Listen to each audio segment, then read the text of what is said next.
ভালো লাগছে। আচ্ছা, সব প্রতিবন্ধকতা জয় করে দেশ উন্নয়নের শিখরে পৌঁছে যাক, এটাই আমাদের প্রত্যাশা, এটাই আমরা চাই।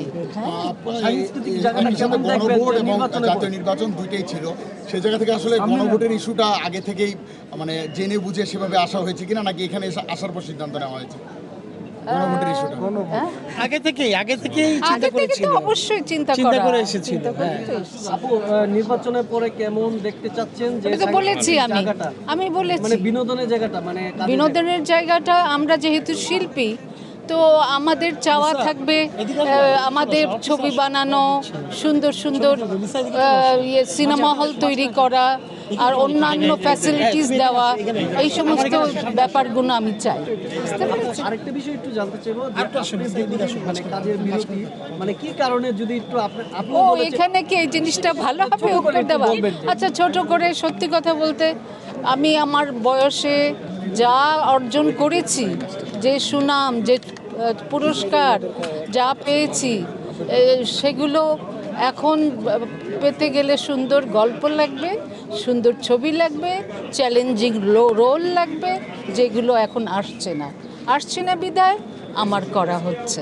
আপু, গোলাপি এখন ট্রেনে, মানে আপনার এই সিনেমাটা এখন পর্যন্ত আমরা মোটামুটি দেখি দীর্ঘ অনেক আগে, যদি একটু বলতেন একটু কাজের অভিজ্ঞতা। ওই সময় এত সুন্দর গল্প বলেছিলেন আমজাদ হোসেন, যে তখন অন্যান্য সব শিডিউল ক্যান্সেল করে এই ছবিটি আমরা দীর্ঘদিন ওই মানিকগঞ্জ, ঝিটকা, নবগ্রাম এইসব জায়গায় থেকে নদীর পাড়, অনেক শীত ঠান্ডা, তার মধ্যে কাজ করেছি। ট্রেনের ব্যাপারে ছিল, এই কাজগুলো খুব সুন্দরভাবে করেছি। এবং একটা ডায়লগ আমার খুব ভাল লাগে, ওখানে বলা হচ্ছে যে তোমার টিকিট কই, তুমি ফার্স্ট ক্লাসে বসছো কেন, তোমরা ফার্স্ট ক্লাসে কেন? বাংলাদেশে কোনো ক্লাস নাইকা, আমরা হক করলে এক ক্লাসের মানুষ। এই যে কথাটা, এটা কিন্তু সবাই করতো। রিলিফের গুদামে চাল আনার একটা বিষয় ছিল, একটু বলতে যে এটা কি আসলে এই নির্বাচনের মতো না, এই পরিবেশে এত বড় ইন্টারভিউ, ওটা আপনি না বাসায় এক সময় আসবেন, আমি ইন্টারভিউ দেব এখানে। হ্যাঁ, চম্পা বলো।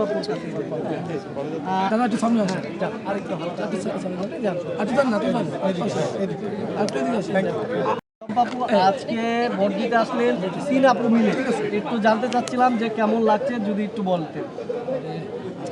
প্রথমত 3 বোন একসাথে এক জায়গায় আসা, অ্যাকচুয়ালি আমরা 3 বোন যখন যেখানে যাই একসাথে, সেটা আলাদা একটা আনন্দ এনে দেয়।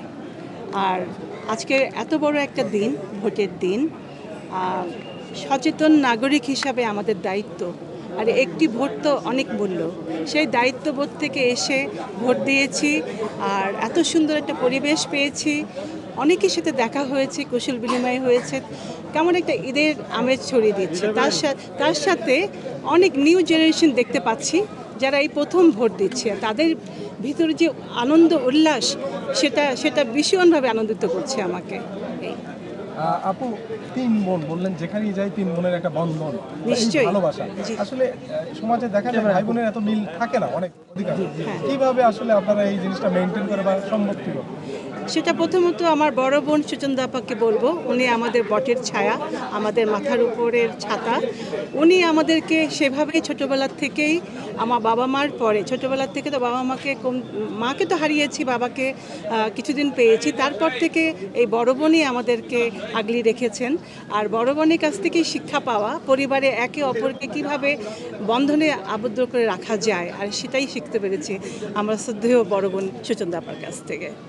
আপু, আপনিও কাজে অনেক দিন বিরতি, মানে যদি একটু আপনার কাজের সম্পর্কে জানতে চাই, এখন তো অনেক সিনেমা হচ্ছে, তো একটু যদি বলতেন। শর্টকাটে বলি, কারণ পরিবেশ সেরকম নয়।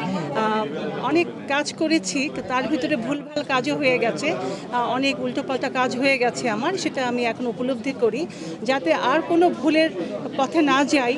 এমন কাজ করব যে সম্মানটা এতদিনে গড়েছি, সুচন্দা আপা, ববিতা আপার ছোট বোন হিসাবে আমি যে এত সম্মান পেয়েছি, নিজের কাজের বিনিময়ে যে সম্মানটা আমি অর্জন করতে পেরেছি, তো আমি এলোমেলো কাজ করে এটাকে নষ্ট করতে চাই না বিধায় আমি এখন খুব চুজি হয়ে গেছি। আমি ভালো কাজের আশায় আছি, ভালো কোনো কাজ হবে, আমার অভিনয় মাত্রাটা আরও বেশিভাবে প্লাস করবে মাত্রাটাকে, আমি সেই প্রত্যাশা রইলাম, তাকিয়ে আছি কখন আমার কাছে ভালো কাজের সুযোগ পাবো। আপা, মান্না ভাইয়ের সাথে আপনি কাজ করেছেন দুর্দান্ত, আমরা ছোটবেলা না থেকে এইসব এখন মান্না না। ভাইয়ের মৃত্যু এসব প্রশ্ন এখানে বলতে নেই, মান্না ভাই এগুলো বলতে নেই, না মান্না ভাই না এগুলো বলতে চাই না। মান্নাকে আমরা হারিয়েছি, আজকে ইলেকশনের দিন তো আমরা অন্য টপিকে আর না যাই। হ্যাঁ, থ্যাংক ইউ সবাইকে, ধন্যবাদ। চলো। আমরা আগে যাই আজকে। হ্যাঁ, শেষ করে দিচ্ছি ভাইয়া, সবাই ঠিক আছে? ওকে। চলচ্চিত্রে খুব সুন্দরভাবে আমরা বাংলা, আমাদের দেশের চলচ্চিত্রকে নিয়ে আমরা এগিয়ে যাচ্ছিলাম, কারণ আমাদের দেশে তখন বাইরের বিদেশি কিছু ছবি টবিতে আমাদের চলচ্চিত্র বা আমাদের চলচ্চিত্র অঙ্গনটাকে মানে তারা মানে দখল করে বসেছিল, কিন্তু আমরা বাংলা চলচ্চিত্র, আমাদের দেশের চলচ্চিত্র কিন্তু ওইভাবে মানে মাথা উঁচু করে দাঁড়াতে পারছিলাম না। তো সেই কারণে আমি বলতে চাই যে জহিরানের কথাই আসে। জহিরান সাহেব প্রথম যে ছবিটি তৈরি করলেন বেহুলা, এবং বেহুলা করার পর থেকে আমাদের দেশে বাংলা চলচ্চিত্র, আমাদের দেশে বাংলা চলচ্চিত্র মানে যাত্রা শুরু হয়ে গেল ভীষণভাবে, এবং অন্যান্য ছবিগুলো কিন্তু আমাদের পিছনে পড়ে গেল। আমরা খুব ভালোভাবেই চলছিলাম, খুব সুন্দরভাবে। তো তারপরে আবার হঠাৎ করে কোনো এক সময় দেখা গেল কিছু ব্যক্তি, চলচ্চিত্রের সঙ্গে জড়িত কিছু প্রযোজক এবং পরিচালক, তারা এসে এই কি বলবো অশ্লীল ছবি তৈরি করতে শুরু করলেন। সেই অশ্লীল ছবি শুধু তৈরি করেই ক্ষান্ত হননি, অশ্লীল ছবি বানিয়ে ভিন্নভাবে বানিয়ে তারা কাটপিস তৈরি করে চলচ্চিত্রে ভালো ভালো চলচ্চিত্রের সঙ্গে সিনেমা হলে সেগুলো সংযোজন করে ছবি চালাতেন। এই সব দেখে আস্তে আস্তে আমাদের দেশে যে পরিবার নিয়ে সবাই যারা ছবি দেখতেন হলে বসে, সেই সব পরিবার, সেই সব দর্শকদেরকে আমরা হারিয়ে ফেললাম। আস্তে আস্তে সেসব দর্শক সরে গেল, সেই রকম হলেরও পরিবেশ নষ্ট হয়ে গেল। এমনি করে আমাদের চলচ্চিত্রের ধ্বংস নেমে এলো।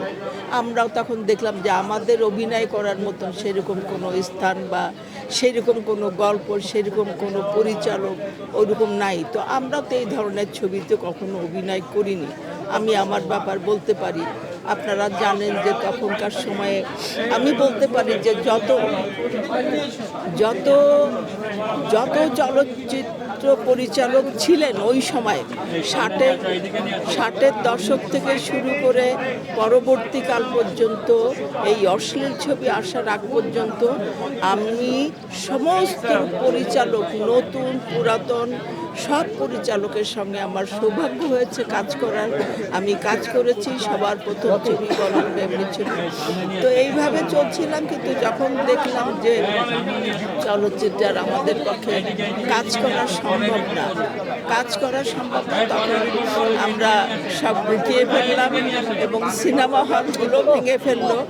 আর কোথায় কাজ করবো, আর কি ছবি তৈরি হবে, এইভাবেই আমরা দূরে সরে গেছি। এখন আর আমাদের তো ওখানে কাজ করা সম্ভব। ধন্যবাদ।